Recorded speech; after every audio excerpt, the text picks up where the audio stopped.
स्वागत है दोस्तों आप लोगों का आपके अपने YouTube चैनल RBS कैंपस पर। मैं रणजय सिंह आप लोगों का तहे दिल से स्वागत, अभिनंदन और वंदन करता हूं। इसके पहले वाली क्लास के अंतर्गत जो हम लोग वर्णमाला का पाठ पढ़ रहे थे, उसमें मैंने आपको हिंदी में क्या क्या पढ़ना है वो मैंने आपको बता दिया था और साथ ही साथ मैंने वर्णमाला की शुरुआत भी कर दी थी। वर्णमाला की शुरुआत करते हुए हम लोग वर्णों की संख्याओं पर आधारित प्रश्न कैसे बनते हैं उस पर थोड़ी सी चर्चा कर रहे थे। आइए उसी श्रृंखला को आगे बढ़ाते हुए चीज़ों को समझना शुरू कर देते हैं। यानी आपसे पूछा जाए वर्णों की संख्या, क्या पूछे? वर्णों की संख्या। तो मैंने इसके पहले वाली क्लास में आपको बताया था कि वर्णों की जो संख्या होती है वो वर्णों की संख्या 44 भी होती है। 44 होने के साथ साथ इनकी संख्या 49 भी होती है। 49 होने के साथ साथ ही वर्णों की जो संख्या होती है वो 52 भी होती है और 52 के होने के साथ साथ वर्णों की संख्या 56 भी होती है। लेकिन प्रश्न जिस तरीके से आपसे पूछा जाएगा आपको उसी के अनुसार जवाब देना होगा। यानी आपसे पूछा जाए मूल वर्णों की संख्या, क्या पूछा जाए? मूल वर्णों की संख्या। ध्यान रहे, जब आपसे पूछा जाए मूल वर्णों की संख्या तब आपको कितना बताना है, तो ध्यान रहे मूल वर्णों की संख्या कितनी होती भैया? 44 होती है। कितनी होती है? 44 होती है। वहीं आपसे पूछ लिया जाए कि हिंदी बाल पोथी में, हिंदी बाल पोथी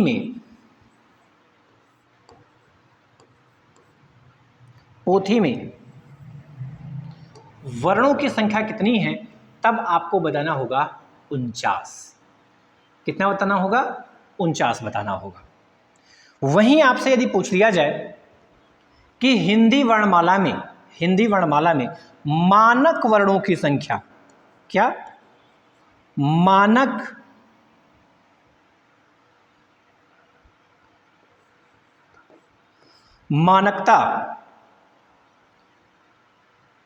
मानकता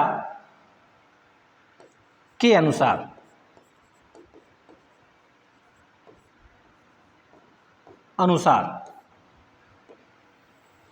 मानकता के अनुसार वर्णों की संख्या कितनी मान्य कर रखी गई है, तो वो कितनी की गई है? 52 की गई है। वहीं आपसे पूछा जाए NCERT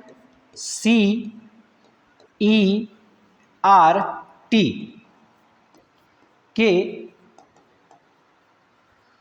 अनुसार कुल वर्णों की संख्या कितनी है, तब आपको कितनी बतानी होगी? 56 बतानी होगी। कितनी बतानी होगी? 56 बतानी होगी। जिस तरीके से आपसे प्रश्न पूछा जाए आपको ठीक वैसे ही जवाब देना है।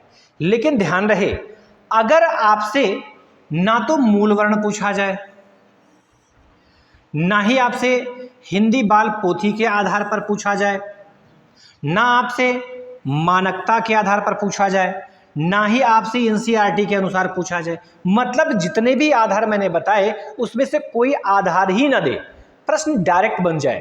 डायरेक्ट प्रश्न क्या बने? ध्यान से समझना, हिंदी वर्णमाला में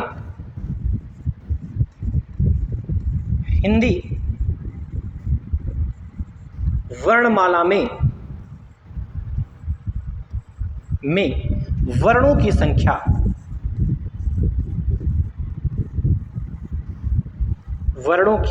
संख्या तो आपको हमेशा ही कितना बताना होगा? 11 बताना होगा। कितना बताना होगा? 11, क्योंकि यही 11 की संख्या ही क्या है? मान्य संख्या है। बात समझ में आ गई? देखिए, आपसे जैसे जैसे प्रश्न करता है, यानी आपसे पूछे कि हिंदी वर्णमाला में मूल वर्णों की संख्या कितनी है, तब आपको बताना है 44 है। कितनी है? 44 है। वहीं आपसे पूछे कि हिंदी बाल पोथी में वर्णों की संख्या कितनी है, तब आपको बताना है 49 है। वहीं आपसे पूछे मानकता के अनुसार वर्णों की संख्या कितनी है, तो 52 है। और वहीं आपसे पूछे एनसीईआरटी के अनुसार वर्णों की संख्या कितनी है, तो उनकी संख्या कितनी हो जाती है? 56 हो जाती है। लेकिन यदि कोई आधार ही ना दे, प्रश्न डायरेक्ट परीक्षा में पूछे जाएं कि हिंदी वर्णमाला में वर्णों की संख्या कितनी होती है, तो उस समय आप कितना बताओगे? तो उस समय आपको 11 बताना है। क्या यहां तक की बात समझ में आ गई?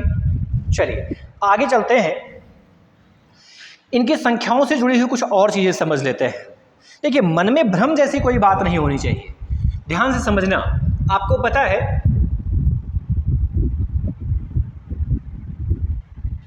एक मिनट,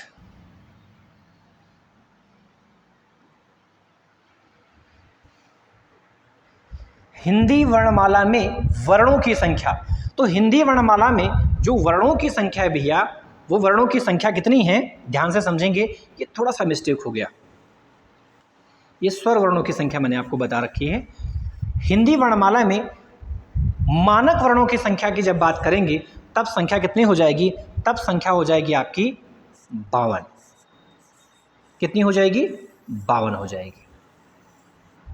कितनी हो जाएगी? 52 हो जाएगी। क्योंकि मानक कितना है? 52 संख्या, यानी मान्य कौन सी संख्या है? 52 की संख्या है। यानी आपसे आधार देगा, मूल पूछेगा 44 कह दीजिएगा, हिंदी बाल पोथी पूछे 49 कह दीजिएगा, मानकता का पूछे 52 कह दीजिएगा, एनसीईआरटी के अनुसार पूछे 56 कह दीजिएगा। वहीं आपसे पूछे हिंदी वर्णमाला में वर्णों की संख्या, स्वर वर्णों की संख्या नहीं, वर्णों की संख्या पूछे, तो वर्णों की संख्या भैया जो होती है वो कितनी होती है? 52 होती है। कितनी होती है? 52 होती है। आगे के क्रम में हम ध्यान देंगे, यदि हमसे पूछा जाए कि वर्णों के प्रकार, तो ध्यान रहे वर्णों के प्रकार कितने होते हैं? तो वर्णों के 2 प्रकार होते हैं। कितने प्रकार होते हैं? 2 प्रकार होते हैं। 2 में जो पहला होता है उसे तो हम क्या कहते हैं? स्वर कहते हैं। और जो दूसरा होता है उसे क्या कहते हैं? तो दूसरे को हम लोग व्यंजन कहते हैं। क्या कहते हैं? व्यंजन कहते हैं। अब हम लोग जो पढ़ने वाले हैं वो इस स्वर के विषय में पढ़ेंगे कि स्वर किसे कहते हैं, इनकी क्या क्या खास बातें होती हैं, उन सारी चीज़ों के विषय में हम लोग विस्तार से समझेंगे। लेकिन इस स्वर को समझने से पहले कुछ छोटी चीज़ें हमको और समझनी जरूरी है, क्योंकि वहाँ से भी प्रश्न परीक्षाओं में बहुत ज़्यादा पूछे जाते हैं। यानी आपको क्या समझना होगा? आपको ये समझना है कि वास्तव में वर्णों पर आधारित और कितने टाइप के प्रश्न बन सकते हैं, उनके विषय में थोड़ा सा समझते हैं, फिर इस स्वर के विषय में हम लोग शुरुआत करेंगे। ठीक है, चलिए देखिए, वर्णों से जुड़े हुए महत्वपूर्ण तथ्य आप हेडिंग बना सकते हैं। वर्णों से जुड़े महत्वपूर्ण तथ्य।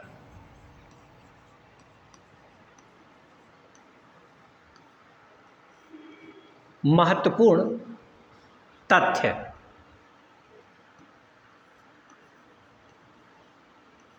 महत्वपूर्ण तथ्य। पहली ही महत्वपूर्ण बात इसमें यह है, यदि आपसे पूछ लिया जाए कि वर्णों के प्रणेता कौन है, क्या पूछे? वर्णों के प्रणेता, या आपसे पूछे खोजकर्ता, क्या आपसे पूछे भैया? खोजकर्ता पूछे, क्या खोजकर्ता पूछे, या आपसे पूछे प्रवर्तक,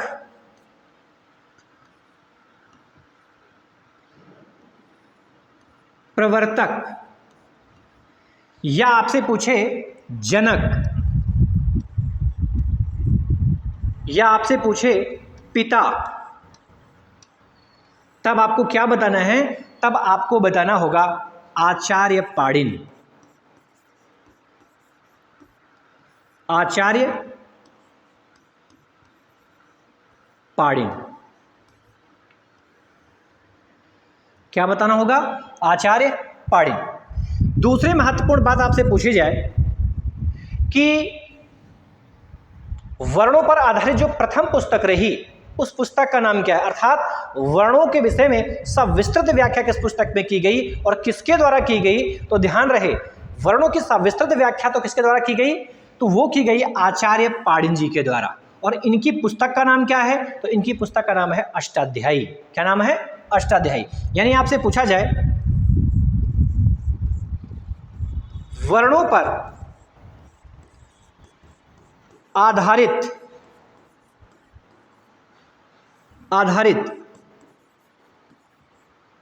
प्रथम पुस्तक, तो उस प्रथम पुस्तक का नाम क्या है, तो उस प्रथम पुस्तक का नाम है अष्टाध्यायी।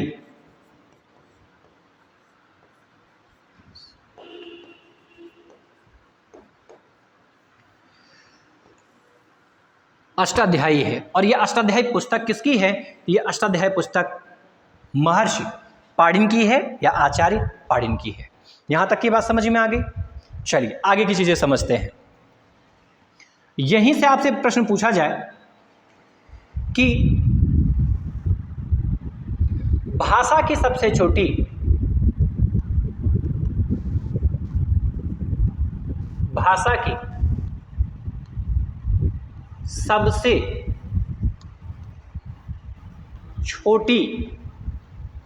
मौखिक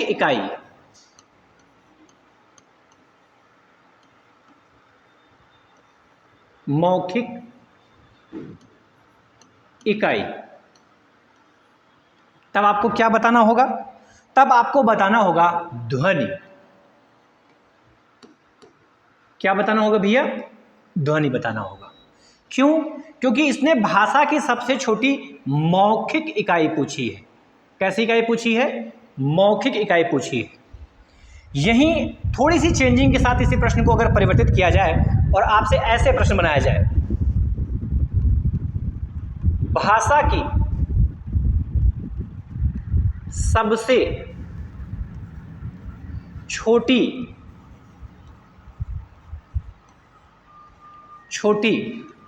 लिखित इकाई पूछे। क्या पूछे? लिखित इकाई। तब आप क्या बताओगे? तब आपको बताना है वर्ण। क्या बताना है? वर्ण बताना है। लेकिन ध्यान रहे, अगर थोड़े से परिवर्तन के साथ प्रश्न फिर परिवर्तित किया जाए, थोड़ी सी चेंजिंग उसमें और की जाए प्रश्न में, और इस बार ना उसमें मौखिक पूछा जाए ना उसमें लिखित पूछा जाए, बीएड की एंट्रेंस की परीक्षा का आया हुआ प्रश्न यह है कि भाषा की सबसे छोटी इकाई क्या है? भाषा की सबसे छोटी इकाई।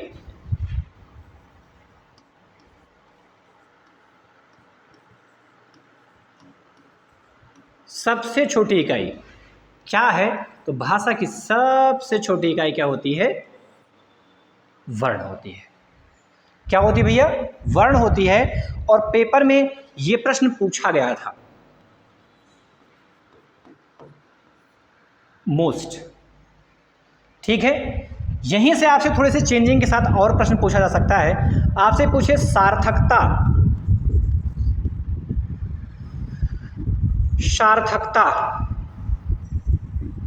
के आधार पर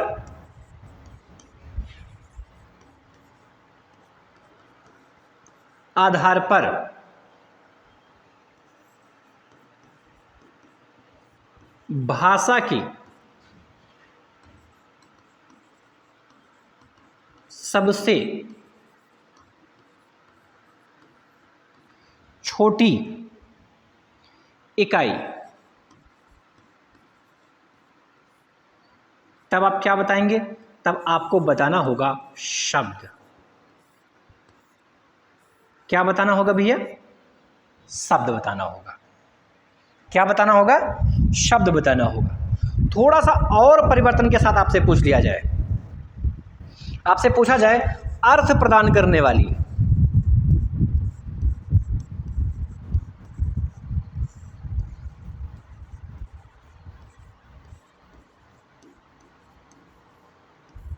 अर्थ प्रदान करने वाली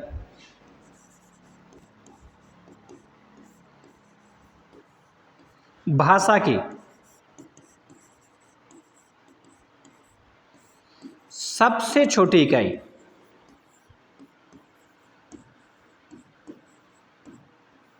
इस बार भी आपका जवाब क्या होगा? शब्द होगा। क्या होगा? शब्द होगा। और इसमें सार्थकता के दृष्टिकोण से पूछा गया था भाषा की सबसे छोटी इकाई क्या है। यह प्रश्न परीक्षा में आ चुका है। इसी क्रम को आगे बढ़ाते हुए ध्यान से समझते रहिएगा। बहुत थोड़ी थोड़ी सी चेंजिंग है। इसमें मौखिक है तो ध्वनि बताना है, इसमें लिखित है तो वर्ण बताना है, इसमें मौखिक और लिखित कुछ भी नहीं है इसलिए आपको वर्ण बताना है। इसमें आधार किसका है? सार्थकता का आधार है तो शब्द बताना है। इसमें अर्थ प्रदान करने वाली इकाई बताना है तो यहां पर भी आपको शब्द बताना होगा। यहीं अगले क्रम में यदि हम चलें और आपसे प्रश्न पूछा जाए भाव या भावार्थ प्रदान करने वाली, भाव या भावार्थ, भावार्थ प्रदान करने वाली, प्रदान करने वाली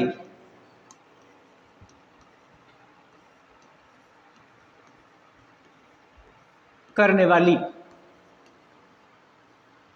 भाषा की सबसे छोटी इकाई,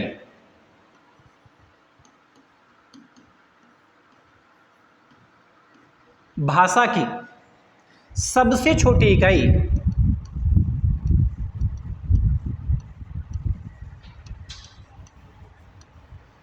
छोटी इकाई। अब आप क्या बताओगे? आधार चेंज हो चुका है, इस बार आपको भाव या भावार्थ के आधार पर बताना है। तो भाव या भावार्थ के आधार पर यदि आपसे पूछे तब आपको क्या बताना होगा? वाक्य बताना होगा। क्यों? क्योंकि इसके पहले की जितनी भी इकाइयां रही, चाहे बात ध्वनि की हो, चाहे बात वर्ण की हो, चाहे बात शब्द की हो, किसी में सामर्थ्य नहीं है भाव बता पाने की। भाव देने की सामर्थ्य केवल और केवल वाक्यों में होती है। इसके पहले की इकाइयों की स्थिति में ध्यान रखना, जो ध्वनि और वर्ण था उनका तो अर्थ भी नहीं होता है। अर्थ देने की सामर्थ्य किसमें है? शब्द में है। लेकिन अर्थ के साथ साथ भावार्थ प्रदान करने की सामर्थ्य किसमें होती है? वाक्य में होती है।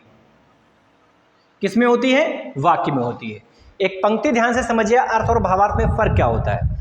एक पंक्ति है कि अर्ध घटो घोष नुपैत नूनम। यदि इसका अर्थ आपसे पूछा जाए तो अर्थ इसका यह होता है कि आधा भरा घड़ा शब्द करता ही है। यह क्या है? इसका अर्थ है।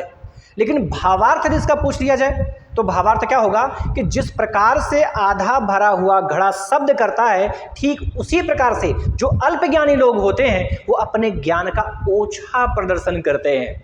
यह क्या हुआ? अर्थ के साथ साथ भावार्थ हुआ। अर्थ पंक्ति के आधार पर जो लिखा गया उसी का आसान रूप प्रदान कर देना और उसी को भाव के साथ जोड़ते हुए अर्थ बताने की क्षमता को ही हम क्या कहते हैं? भावार्थ कहते हैं। तो भावार्थ देने की सामर्थ्य केवल वाक्य में होती है। वाक्य के ऊपर की इकाई शब्द, शब्द तो अर्थ दे सकता है लेकिन भावार्थ नहीं दे सकता है। वहीं ध्वनि और वर्णों की बात करें तो वो अर्थ नहीं दे सकते हैं।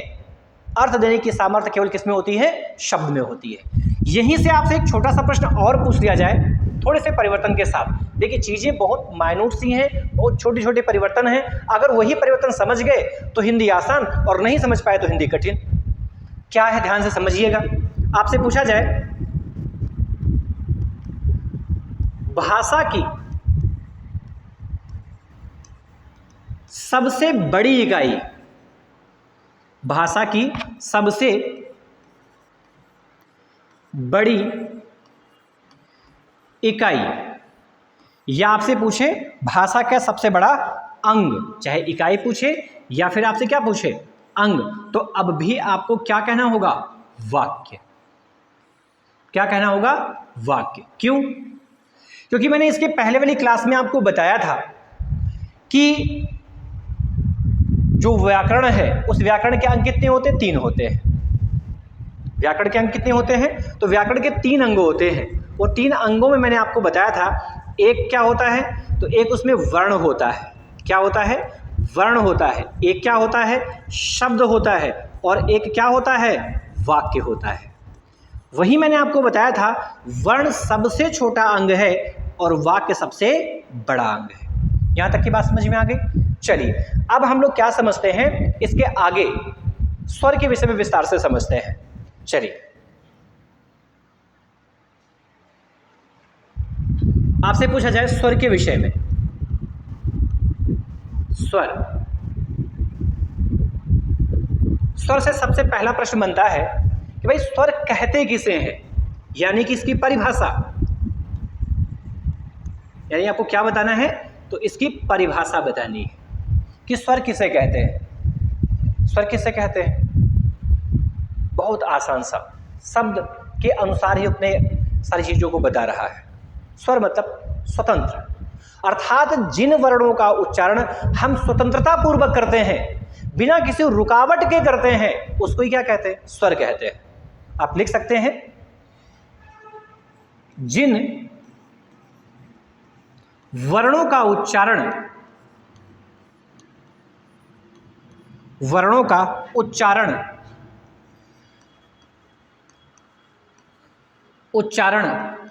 स्वतंत्रता पूर्वक किया जाता है,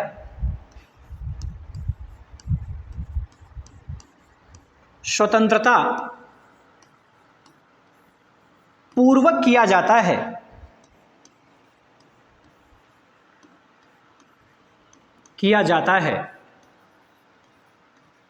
उसे स्वर कहते हैं।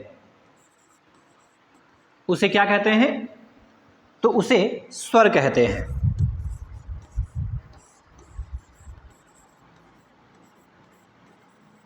स्वर कहते हैं। ठीक है। यदि आपसे इसके आगे पूछा जाए स्वरों की संख्या, क्या पूछा जाए? स्वरों की संख्या,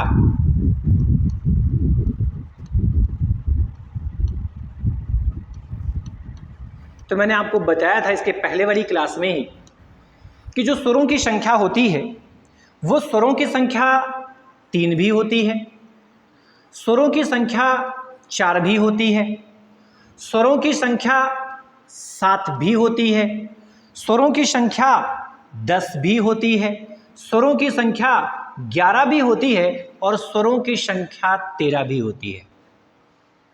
बस फर्क मात्र इतना है कि जैसे आधार देके आपसे प्रश्न पूछेगा, जवाब आपको उसी आधार पे देना होगा। यानी यदि आपसे पूछ लिया जाए दीर्घ स्वरों की संख्या, क्या पूछे भैया? दीर्घ स्वरों की संख्या। तो दीर्घ स्वरों की संख्या कितनी होती है? तो दीर्घ स्वरों की संख्या जो होती है वो कितनी होती है? 3 होती है। वो दीर्घ स्वर कौन कौन से हैं? तो दीर्घ स्वरों की श्रेणी में जो वर्ण आता है वो आता है बड़ा आ, बड़ी ई और क्या आता है? बड़ा ऊ आता है। ये 3 स्वर हैं जिनको हम दीर्घ स्वर कहते हैं। वहीं यदि हम आगे की बात करें और आपसे पूछा जाए संयुक्त स्वरों की संख्या, क्या? संयुक्त स्वरों की संख्या,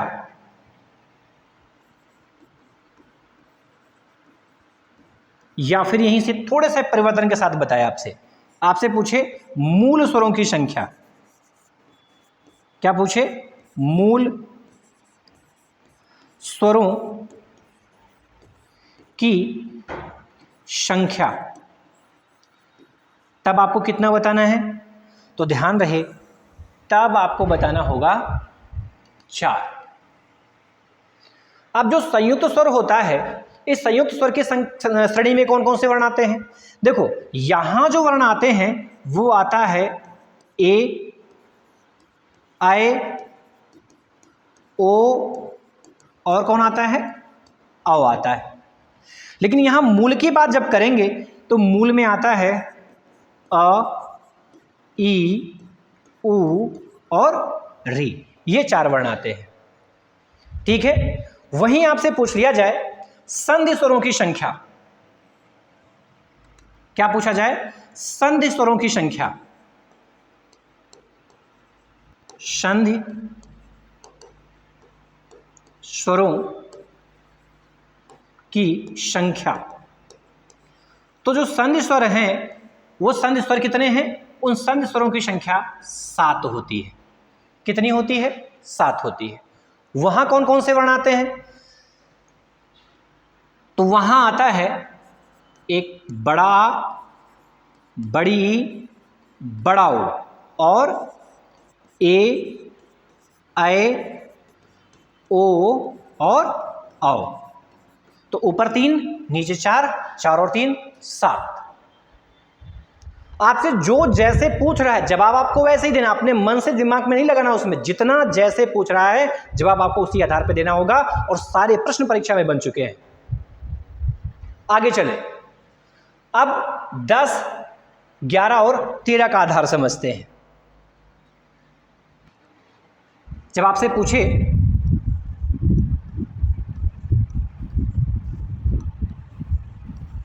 स्वरों की संख्या,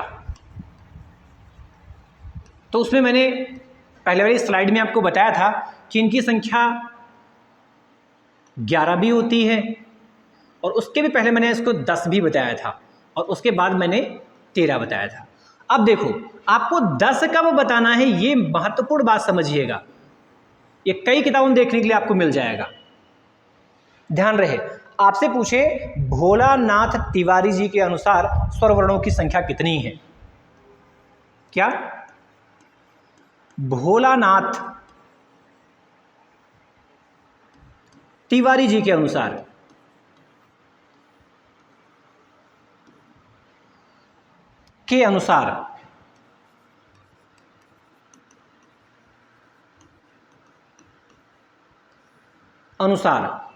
स्वर वर्णों की संख्या।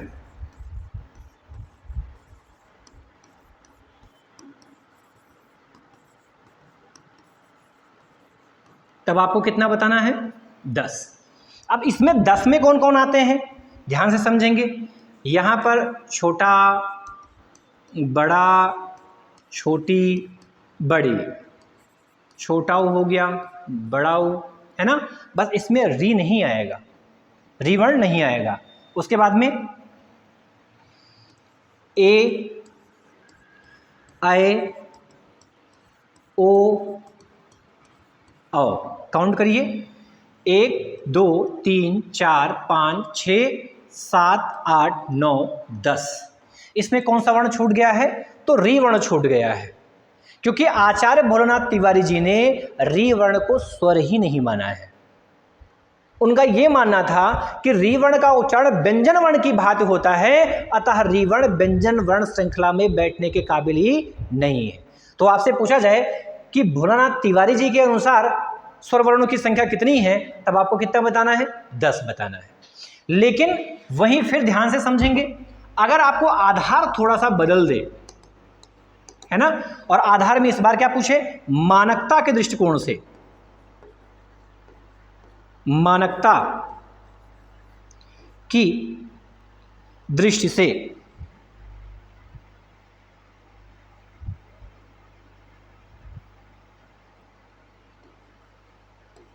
मानकता की दृष्टि से स्वर वर्णों की संख्या कितनी है, तब आपको कितना बताना है? 11 बताना है। कितना बताना है? 11 बताना है। लेकिन थोड़े से परिवर्तन के साथ आपसे फिर प्रश्न चेंज करके पूछे। आपसे क्या पूछे?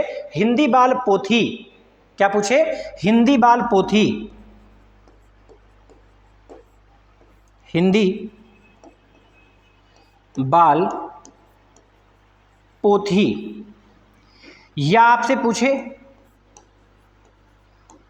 कुल स्वर वर्णों की संख्या,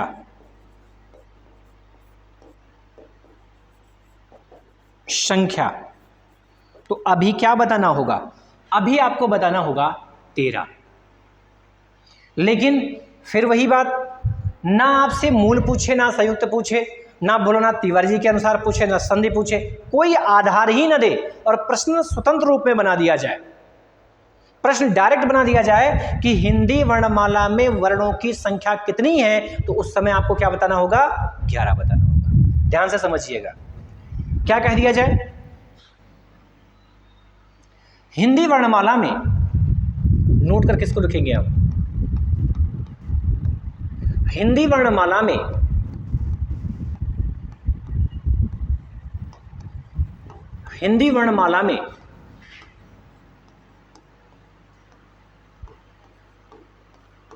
वर्णों की संख्या,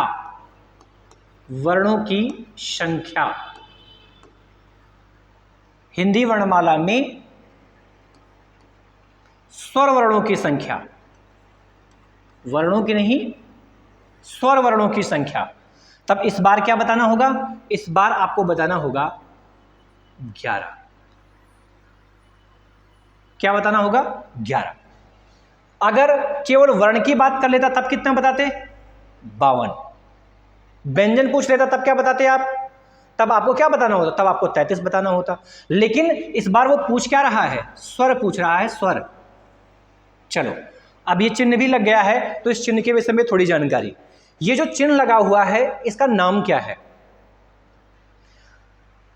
वाक्य को लिखते समय एक शब्द छूट गया, तो मैंने इस चिन्ह को लगाते हुए इस वाक्य को पूरा कर दिया। इस चिन्ह का नाम क्या है? तो ध्यान रहे, इसे कहते हैं त्रुटि पूरक चिन्ह। क्या कहते हैं? त्रुटि पूरक चिन्ह, या इसी को हंस पद भी कहते हैं। हंस पद भी कहते हैं। इस हंस पद चिन्ह का प्रयोग हम कब और कहां और कैसे करते हैं? ध्यान रहे, यदि किसी वाक्य को लिखा जा रहा है और वाक्य को लिखते समय कोई शब्द छूट जाए, तो उस शब्द को उसी वाक्य के अंतर्गत लिखने के लिए हम इस त्रुटिपूरक या हंस पद चिन्ह का प्रयोग करते हुए हम इसको लिख देते हैं। अच्छा, यहां से एक प्रश्न और बन जाता है, आपसे पूछ लिया जाए कि कामता प्रसाद गुरु जी के अनुसार विराम चिन्हों की संख्या कितनी है, या डायरेक्ट भी पूछ लिया जाए कि विराम चिन्हों की संख्या कितनी है, तो विराम चिन्हों की संख्या टोटल 20 है। कितनी है? 20। इसे भी नोट करके लिख दो। अब आ गया तो लिख लीजिए, इसको भी लिख लीजिए यहीं पर। विराम चिन्हों की संख्या, विराम चिन्हों की संख्या कितनी है? तो 20 है। ठीक, कितनी है? 20 है। ठीक है, इसके आगे चलते हैं। इसके आगे पढ़ना है हमको स्वर भेद के आधार। क्या पढ़ने भैया? स्वर भेद के आधार। आगे हम लोग क्या पढ़ेंगे? स्वर भेद के आधार। कितने आधार हैं? 4 आधार हैं। कितने आधार हैं? 4 आधार हैं। पहला आधार कौन सा है? तो पहला जो आधार है उसे हम कहते हैं उत्पत्ति के आधार पर। उत्पत्ति के आधार पर स्वर भेद। दूसरा जो आधार है उसे हम कहते हैं मात्रा काल के आधार पर। मात्रा काल के आधार पर स्वर भेद। स्वर भेद। तीसरा जो आधार है उसे हम कहते हैं प्रयत्न के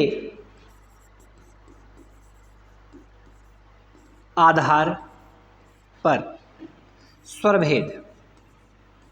स्वर भेद। और अंतिम और चौथा आधार कौन सा है? उसे हम कहते हैं उच्चारण स्थान के आधार पर। आधार पर स्वर भेद। यहां से भी समझिएगा, अगर उत्पत्ति के आधार पर स्वर भेद पूछा जाए तो ध्यान रहे कितने आधार होते हैं, 2 आधार होते हैं। मात्रा काल के आधार पर पूछे तो 3 आधार होते हैं, और यदि प्रयत्न के आधार पर पूछे तो 2 भेद होते हैं, लेकिन उच्चारण स्थान के आधार पर भेद नहीं होते हैं। ठीक है, अब इसके आगे की चीजों में सबसे पहले जो शुरुआत हम लोग करेंगे वो करेंगे स्वर के आधार पर, उत्पत्ति के आधार पर स्वर वर्णों के भेद। लेकिन इसके विषय में हम लोग इसके आने वाली अगली क्लास में पढ़ेंगे। तब तक के लिए धन्यवाद। लेकिन जाने से पहले निवेदन करता हुआ जा रहा हूं कि कृपया आप हमारे चैनल को लाइक करें, सब्सक्राइब करें और कमेंट करना ना भूलें। कमेंट करने के साथ साथ चाहे वो पॉजिटिव कमेंट करें चाहे नेगेटिव करें, कोई फर्क नहीं पड़ता, कमेंट जरूर करिए। दूसरी महत्वपूर्ण बात, शेयर करना ना भूलिए। ठीक है, इसी के साथ मैं अपनी वाणी विराम देता हूं। नमस्कार।